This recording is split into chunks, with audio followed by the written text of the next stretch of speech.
بسم الله الرحمن الرحيم. الحمد لله القائل إنما كان قول المؤمنين إذا دعوا إلى الله ورسوله ليحكم بينهم أن يقولوا سمعنا وأطعنا وأولئك هم المفلحون.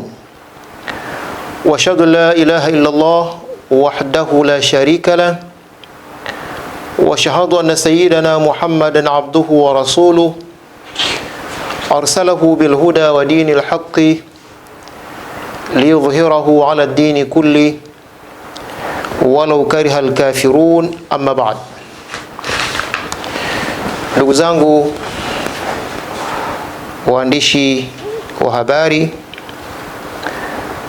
assalamu alaikum wa rahmatullahi wa barakatuh. Baada ya kumshukuru Mwenyezi Mungu na kumtakia ziada rahma mtume wetu Muhammadin sallallahu alayhi wasallam, leo ni siku ya Ijumaa tarehe 12 mwezi wa 12 2025. Nimewaita katika ofisi ndogo ya shekhe wa mkoa wa Pwani kuzungumza machache kwa niaba ya Waislamu wa mkoa wa Pwani. Katika hayo machache ambayo ningependa kuyawasilisha kwenu ili yawafikie Waislamu na Watanzania kwa ujumla, kutoka ofisi ya shekhe wa mkoa wa Pwani. Jambo la kwanza ni kuunga mkono tamko lililotolewa na kiongozi wetu mkuu wa Kiislamu Tanzania, Daktari Abu Bakri bin Zubair bin Ali Mbwana, mufti na shekhe mkuu wa Tanzania, tamko ambalo amelitoa tarehe 7 mwezi Disemba 2025 alipokuwa akizungumza na hadhira ya waandishi wa habari pale makao makuu ya BAKWATA Kinondoni, Dar es Salaam. Na mimi mteule wake shekhe wa mkoa wa Pwani, Sheikh Hamis Abbas Mtupa, kwa niaba ya Waislamu, maimamu, walimu wa madaris, taasisi za Kiislamu zilizopo ndani ya mkoa wa Pwani, baada ya kulipokea tamko la kiongozi wetu mkuu mufti na shekhe mkuu wa Tanzania na kulipitia na kuona madhumuni yake na malengo yake na nasaha mbalimbali alizozitoa kwa Waislamu na kwa Watanzania kwa ujumla, basi imeoneleka na baraza la mashekhe mkoa niweze kutoa neno la kuunga mkono yale yote ambayo yamebebwa ndani ya tamko la Mheshimiwa Mufti na Shekhe mkuu wa Tanzania, kwamba sisi Waislamu wa mkoa wa Pwani tumeyapokea maelekezo yale, tumezipokea nasaha zile, na kwa kauli moja tunasema kama alivyotutaka Mwenyezi Mungu Subhanahu wa Ta'ala ndani ya Qur'an, tuseme pale ambapo tunapoitwa katika jambo ambalo lenye kujenga ustawi, utulivu, amani ya nchi, tuseme maneno yafuatayo: innama kana qawla almu'minina idha du'u ila Allahi wa rasuli, hakika hapana vingine limekuwa tamko la waumini pale wanapoitwa kwenda kumnyenyekea Mwenyezi Mungu na kufata maelekezo ya mtume, liyahkuma bainahum, ili awape hukumu kati yao, ayakulu, basi tamko lao linatakiwa kuwa sami'na wa ata'na, tumesikia na tunatii. Sami'na wa ata'na, tumesikia na tunatii. Wa ulaika humul muflihun, na hao ndio waliofaulu. Na kwa kauli moja, Waislamu wa mkoa wa Pwani kupitia Baraza Kuu la Islam Tanzania BAKWATA na kupitia sauti ya mimi msemaji wa Waislamu ndani ya mkoa wa Pwani Sheikh Khamis Abbas Mtupa, tunasema tumelipokea kwa mikono miwili na kwa malengo na madhumuni yote yaliyomo ndani ya tamko la Mufti na Sheikh Mkuu wa Tanzania kwa Waislamu wa Tanzania na kwa Watanzania kwa ujumla.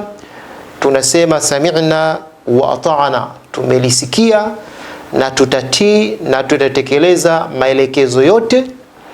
Na tayari mkoa chini ya ofisi ya Sheikh wa mkoa wa Pwani tumeshafanya kikao cha mkoa na kuyashusha maelekezo yale kwa mashekhe wote wa wilaya 7 za mkoa wa Pwani, lakini na kwa mashekhe wote wa kata 133 za mkoa wa Pwani, na kwa maimamu wa misikiti na kwa walimu wa madaris, waweze kulifanyia kazi kivitendo tamko la Mheshimiwa Mufti na Shekhe Mkuu wa Tanzania. Jambo la pili ni maelekezo mahsusi kwa Waislamu mkoa wa Pwani.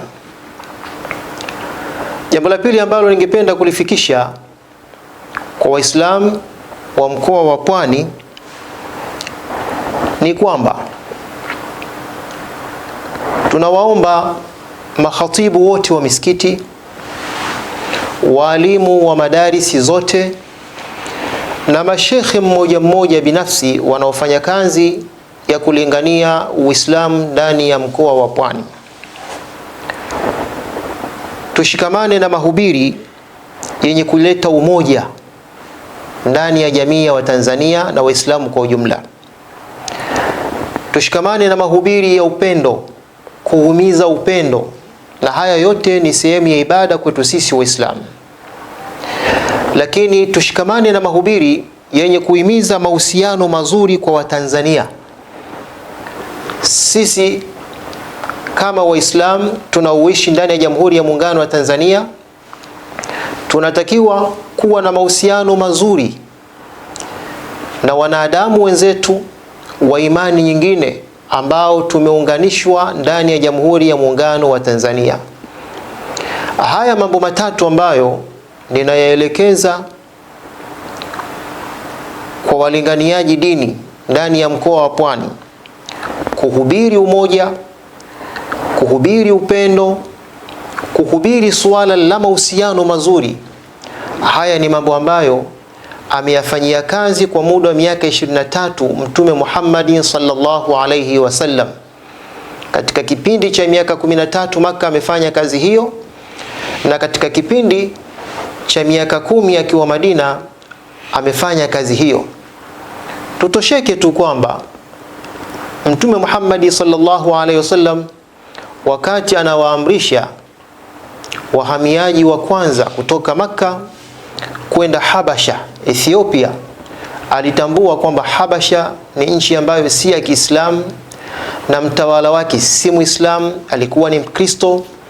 Lakini kwa kuwa yule Mkristo alikuwa ni muadilifu na ni mtu ambaye hayuko tayari kuona binadamu yoyote anadhulumiwa, anafanyiwa sivyo, basi Mtume alihamasika kuwaelekeza masahaba wake wahamie Ethiopia, Habasha, kwa sababu kuna mtawala ambaye si Muislamu alikuja kusilimu baadaye. Lakini ni kwa sababu gani ambayo Mtume sallallahu alaihi wasallam ilimfanya waelekeze mara mbili wale waumini waliokuwa Makka kuelekea kule Habasha, Ethiopia, kuhamia kama ni wakimbizi? Ni kwa sababu ya mahusiano yaliyokuwa kati ya yule mtawala wa Ethiopia na wanadamu wengine. Kwa hivyo hili ni jambo ambalo mimi shekhe wa mkoa nalisisitiza sana, swala la kujenga mahusiano. Sisi wa Tanzania wenye imani mbalimbali tunatakiwa tupate mahubiri ambayo yamejaa ndani ya Qur'ani, ndani ya sunna za Bwana Mtume Muhammad sallallahu alaihi wasallam, yakionyesha umoja, mshikamano. Na ninawakumbusha sana, kuna eneo ambalo tumelisahau la kutoa mahubiri ya udugu wa damu. Udugu wa damu unaendelea kupotezwa duniani kote, udugu ambao Mwenyezi Mungu Subhanahu wa Ta'ala ameuelezea katika sura mbalimbali ndani ya Qur'an. Ya ayuhan nas inna khalaqnakum min dhakarin wa untha waja'alnakum shu'uban wa qabaila lita'arafu, enyi watu, sisi tumewaumbeni kutokana na mwanamke mmoja na mwanamume mmoja, na tukawafanya mataifa na makabila mbalimbali ili mpate kujuana. Mwenyezi Mungu Subhanahu wa Ta'ala anaueleza sana udugu wa damu. Hata Mtume Muhammad sallallahu alaihi wasallam anasema, annasu min bani adam wa adam min turab, watu wote wanatokana na Adam na Adam wanatokana na mchanga. Kwamba ule udugu wa damu ukithibiti ndani ya mioyo ya wanadamu, huwezi ukamchukia mtu kwa imani yake, huwezi ukamchukia mtu kwa kabila lake, huwezi ukamchukia mtu kwa itikadi yake, iwapo ule udugu wa damu ukiwa umesimama. Na udugu wa damu ndio asli, ndio shina. Udugu wa nasaba umekuja kusimama juu ya udugu wa damu. Kama haupo udugu wa damu, hata udugu wa nasaba unakuwa hauna thamani. Udugu wa damu ndio uliosimamia imani zote. Imani zote zimekuja kusimama juu ya udugu wa damu, ili kwanza mtu mkubali kwamba yeye ni ndugu yako. Baada ya hapo sasa ndio uanze kumtamania, kumhubiria jambo la imani fulani. Kwa hivyo ninawaomba sana na kuwarai wahubiri na watangazaji dini ndani ya mkoa wa Pwani, tujitahidi sana kuhubiri udugu wa damu, ili tujione kwamba sisi wote ni watu wa baba mmoja, mama mmoja. Hatufai kuishi katika maisha ya chuki, katika maisha ya kupandikiza hasadi kwa wanadamu wote. Hayo sio maisha ya Bwana Mtume Muhammad sallallahu alayhi wasallam. Mtume katika kipindi cha mfungo 3 alipokuwa anachinja mnyama wake wa udhiya, alikuwa anawaeleza wale wasambazaji kwamba ibda'u jarana al-yahudi, anzeni kumpa hii udhiya jirani yetu Myahudi. Kwamba Mtume anawaelekeza masahaba Myahudi awe wa kwanza kupata kichinjwa cha udhiya, kuonesha kwamba huyu, pamoja na kwamba tumetofautiana naye imani, na kwa mujibu wa Qur'ani Myahudi ni mtu ambaye ameelezwa vibaya sana kwa waumini, lakini pamoja na hilo Mtume anasema anzeni kumpa jirani yetu Myahudi, kuonesha kwamba huyu ni ndugu yetu wa damu. Lakini hawa majirani zetu tunaoishi nao ambao si Waislamu, Wakristo, kama Watanzania wenzetu, Mtume sallallahu alaihi wasallam anasema mazala Jibril yusini biljari hatta dhanantu annahu sayuwarithu, hakuacha kuwa Jibril anakuja kunihusia mimi kumfanyia wema jirani yangu mpaka nikafika mahala nikadhania kwamba atanipa maelekezo sasa jirani anirithi au nimrithi jirani.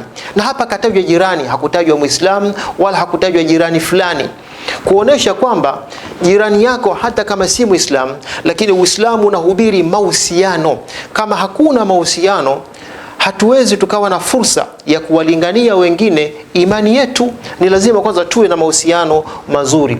Kwa hivyo Tanzania tunahitaji kuwa na mahusiano yale ambayo tumewaachiwa na waasisi wetu, ambayo hayambagui mtu kidini, hayambagui mtu kikabila.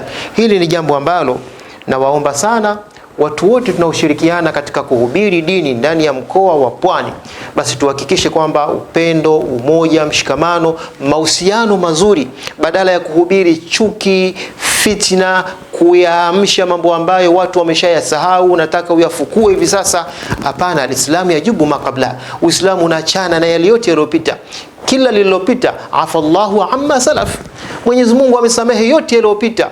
Huna sababu wewe sasa kitu ambacho Mungu ameshakisamehe wewe unakwenda kukitafuta, kukichokonoa au kifungue. Unaweza ukaamsha chuki na hisia ndani ya jamii ya Watanzania. Tanzania inahitaji hivi sasa watu waitwe katika umoja, katika mshikamano, yale mahusiano yetu yazidi kuimarika. Lakini pia tumtambue yule ambaye ambaye analeta chuki ndani ya jamii ya Watanzania, ili tumuombe Mwenyezi Mungu Subhanahu wa Ta'ala naye pia moyo wake au badilishe, urudi katika moyo wa kujenga mahusiano. Hili ni jambo la pili ambalo nawasisitiza sana wenzangu ninaoshirikiana nao katika kuhubiri dini ndani ya mkoa wa Pwani, sawa sawa ndani ya Baraza Kuu la Islam Tanzania BAKWATA au ndani ya taasisi nyingine za Kiislamu au dai al-maidani, walinganiaji mmoja mmoja ambao hawana taasisi lakini wanafanya kazi ya kulingania Uislamu, basi tuhakikishe kwamba maneno yetu kwanza tuyapime tunapoyatamka.